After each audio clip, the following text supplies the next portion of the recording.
तो दोस्तों आज हम फिर लेकर आए हैं आपके लिए देश और दुनिया की सभी ताज़ा और बड़ी खबरें। आज की सबसे पहली और बड़ी खबर में आपको बताएंगे आंदोलन तेज करने की किसान संगठनों की नई रणनीति, इस बार चक्रव्यूह तोड़ना नहीं होगा आसान। इसी के साथ अगली बड़ी खबर में आपको बताएंगे निहंग सिखों का ऐलान, दिल्ली के सभी 90 रास्ते किए जाएंगे बंद, नहीं होने देंगे दूध और सब्जियों की सप्लाई। इसी के साथ अगली बड़ी खबर में आपको बताएंगे पश्चिम बंगाल के कोलकाता में ओवैसी को नहीं मिली रैली की अनुमति, कार्यक्रम रद्द। वहीं अगली बड़ी खबर में आपको बताएंगे भारत बंद के दौरान आज पूरे देश में 8 करोड़ व्यापारी करेंगे हड़ताल, बाजार बंद के साथ होगा चक्का जाम। इसी के साथ अगली बड़ी खबर में आपको बताएंगे कांग्रेस में शामिल हुए गोडसे भक्त बापूलाल चौरासिया, पूर्व सीएम कमलनाथ ने दिलाई सदस्यता। वहीं अगली बड़ी खबर में आपको बताएंगे किसान प्रदर्शन के 3 महीने पूरे होने पर 26 फरवरी को कृषि मंत्रालय का करेंगे घेराव, कांग्रेस का बड़ा ऐलान। इसी के साथ अगली बड़ी खबर में आपको बताएंगे नड्डा के बंगाल दौरे पर तनातनी, बैरकपुर में रोकी गई परिवर्तन यात्रा, कोर्ट जाएगी भाजपा। इसी के साथ अगली बड़ी खबर में आपको बताएंगे कृषि कानूनों के खिलाफ किसानों का प्रदर्शन, केंद्र मंत्री कटारिया ने रद्द किया कार्यक्रम। वहीं अगली बड़ी खबर में आपको बताएंगे पश्चिम बंगाल चुनाव के ऐलान से पहले ही केंद्र बल क्या बीजेपी के दबाव में पहुंचे। तो चलिए देख लेते हैं आज की पहली बड़ी खबर, आंदोलन तेज करने की किसान संगठनों की नई रणनीति, इस बार चक्रव्यूह तोड़ना नहीं होगा आसान। दोस्तों दरअसल शहीद दिवस के मौके पर किसान संगठन तीनों कृषि कानूनों को वापस लेने के लिए केंद्र सरकार पर चौतरफा दबाव डाल सकते हैं। दोस्तों बता दें संसद घेराव, ट्रैक्टर मार्च और पदयात्रा जैसे कई तरीके अपना सकते हैं। दोस्तों बता दें किसान आंदोलन में बड़े बदलाव की तैयारी हो रही है। फरवरी के अंतिम दिन कई अहम घोषणाएं संभावित हैं। इस बार जो चक्रव्यूह तैयार हो रहा है उसे तोड़ना सरकार के लिए आसान नहीं होगा। दोस्तों बता दें किसान अंगारों पर पैर रखकर आगे बढ़े और सरकार को पता भी नहीं चलेगा। हो सकता है कि कहीं पर ट्रैक्टर दिखें और कहीं पैदल किसानों के जत्थे।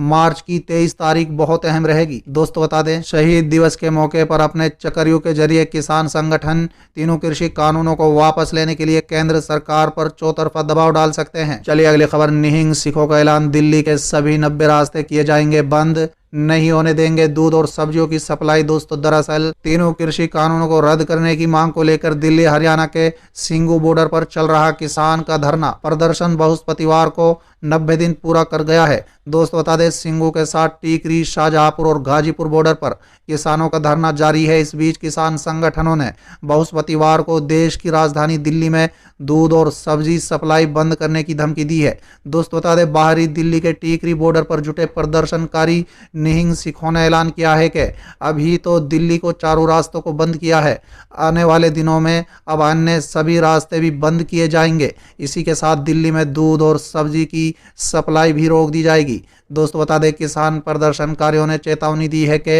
अगर तीनों कृषि कानूनों को वापस नहीं लिया गया तो दिल्ली के सभी 90 रास्ते बंद किए जाएंगे। निहंग सिखों ने मंच से ये ऐलान किया है। उन्होंने साफ साफ कहा है कि धरना प्रदर्शन की आगे की कड़ी में दिल्ली में दूध और सब्जियों की सप्लाई नहीं होने दी जाएगी। चलिए अगली खबर, पश्चिम बंगाल के कोलकाता में ओवैसी को नहीं मिली रैली की अनुमति, कार्यक्रम रद्द।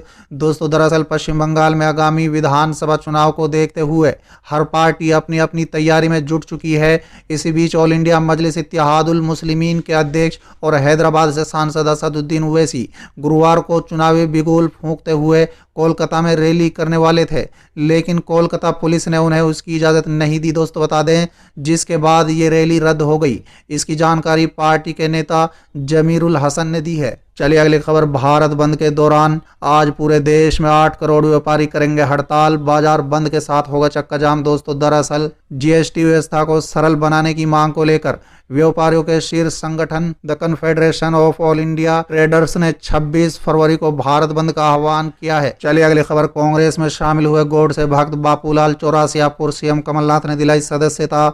दोस्तों दरअसल जो कांग्रेस भोपाल सांसद साध्वी परगा द्वारा गोडसे के देशभक्त बताए जाने पर भारतीय जनता पार्टी पर हमलावर थी, उसने खुद एक गोडसे भक्त का पार्टी में स्वागत किया है। दोस्तों बता दें मध्य प्रदेश कांग्रेस ने बुधवार को गोडसे भक्त बापूलाल चौरासिया को पार्टी में शामिल किया है। दोस्तों बता दें पूर्व मुख्यमंत्री कमलनाथ ने बाबूलाल को कांग्रेस की सदस्यता दिलाई। वो हिंदू महासभा से ग्वालियर नगर निगम वार्ड 44 के पार्षद हैं। दोस्तों बता दें बाबूलाल चौरासिया पहले भी कांग्रेसी थे। बीते चुनाव में टिकट नहीं मिलने पर उन्होंने बगावत कर हिंदू महासभा से पार्षदी का चुनाव लड़ा था और वार्ड 44 से जीत भी हासिल की थी। उन्होंने कांग्रेस प्रत्याशी शम्मी शर्मा को हराया था। दोस्तों आपको बता दें कि बाबूलाल चौरासिया बड़े गोडसे भक्त हैं। उन्होंने महात्मा गांधी के हथियारे नाथुराम गोडसे का मंदिर बनाने की मांग की थी। चलिए अगली खबर, किसान प्रदर्शन के 3 महीने पूरे होने पर 26 फरवरी को कृषि मंत्रालय का करेंगे घेराव, कांग्रेस का ऐलान। दोस्तों दरअसल किसानों के प्रदर्शन के 3 महीने पूरे होने पर 26 फरवरी को कृषि मंत्रालय का घेराव करने का ऐलान बुधवार को किया। किसान कांग्रेस के उपाध्यक्ष सुरेंद्र सोलंकी ने मीडिया से बातचीत में कहा है कि 3 कृषि कानूनों के खिलाफ राष्ट्र राजधानी की कई सीमाओं पर चल रहे किसानों के प्रदर्शन को 3 महीने पूरे होने पर किसान कांग्रेस केंद्र कृषि मंत्री नरेंद्र सिंह तोमर का घेराव करेगी। उन्होंने ये भी कहा है कि किसान कांग्रेस कार्यकर्ता केंद्र कृषि मंत्रालय में भी विरोध प्रदर्शन करेंगे। उन्होंने इस कदम को पिछले 3 महीने से किसानों के मुद्दे की अनदेखी कर रही भारतीय जनता पार्टी सरकार को जगाने का प्रयास बताया है।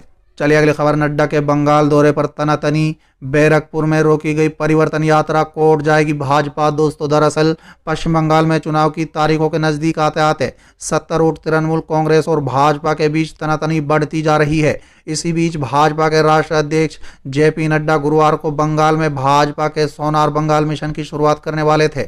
हालांकि पुलिस ने इस यात्रा की अनुमति नहीं दी। भाजपा का कहना है कि यात्रा को मुख्यमंत्री ममता बनर्जी के इशारों पर अनुमति नहीं दी गई है। पार्टी इसके खिलाफ अदालत का रुख करेगी। दोस्तों बता दें, भाजपा नेता अर्जुन सिंह ने दावा किया है कि बंगाल पुलिस ने भाजपा की परिवर्तन यात्रा को मिली मंजूरी को रद्द कर दिया है। यह यात्रा कंचरापारा से बैरकपुर तक होनी थी। भाजपा अध्यक्ष जेपी नड्डा को भी इसमें शामिल होना था। अर्जुन सिंह का कहना है कि भाजपा इस मामले को लेकर अदालत जाएगी और यात्रा को फिर से आगे बढ़ाएगी। चलिए अगली खबर, पश्चिम बंगाल में चुनाव ऐलान से पहले ही केंद्र बल क्या बीजेपी के दबाव में पहुंचे।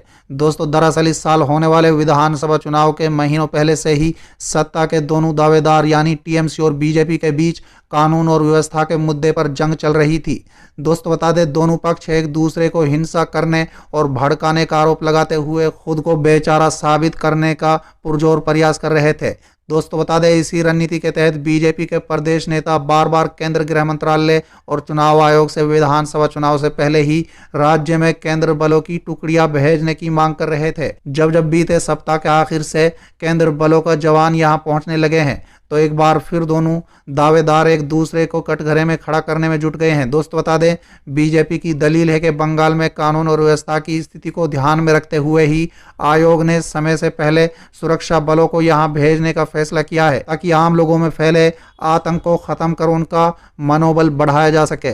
लेकिन टीएमसी का आरोप है कि चुनाव के ऐलान से पहले ही बड़े पैमाने पर केंद्र बलों को भेजकर बीजेपी के नेतृत्व वाली केंद्र सरकार आम लोगों और पार्टी के आतंकित करने का प्रयास कर रही है। पार्टी का आरोप है कि बीजेपी की मांग पर ही आयोग ने यह फैसला किया है। हालांकि आयोग ने इस पर सफाई देते हुए एक बयान में इसे रूटीन मामला करार दिया है, लेकिन राज्य में इस मुद्दे पर जुबानी जंग लगातार तेज हो रही है। दोस्तों बता दें, चुनाव के ऐलान से पहले ही राज्य में केंद्र बलों की करीब 125 कंपनियों को आने से राज्य प्रशासन हैरत में है। इससे पहले चुनाव की तारीखों के ऐलान के बाद संवेदनशील इलाकों में लोगों का भरोसा मजबूत करने के लिए केंद्र बलों की कंपनियां भेजी जाती रही हैं। दोस्तों बता दें, राज्य सरकार के एक वरिष्ठ अधिकारी बताते हैं कि पश्चिम बंगाल के चुनाव में पहली बार ऐसा हुआ है कि जब तारीखों के ऐलान के पहले ही इतनी बड़ी तादाद में केंद्र बलों को यहां भेजा जा रहा है। इसका मतलब यह है कि चुनाव आयोग यहां कानून और व्यवस्था की परिस्थिति से संतुष्ट नहीं है। इसके अलावा ये राज्य सरकार के लिए एक कड़ा संदेश भी हो सकता है। शायद आयोग को राज्य प्रशासन की निष्पक्षता पर भरोसा नहीं है। चलिए अगली खबर, अंबाला में कृषि कानून के खिलाफ किसानों का प्रदर्शन, केंद्र मंत्री कटारिया ने रद्द किया कार्यक्रम। दोस्तों दरअसल केंद्र कृषि कानून के खिलाफ किसान सड़कों पर हैं। किसान संगठनों का प्रदर्शन भी लगातार जारी है। इस बीच केंद्र मंत्री रतनलाल कटारिया ने अंबाला शहर में अपने एक तय कार्यक्रम को रद्द कर दिया है। दोस्तों बता दें, केंद्र मंत्री ने किसानों के विरोध प्रदर्शन को देखते हुए ये कार्यक्रम रद्द किया है।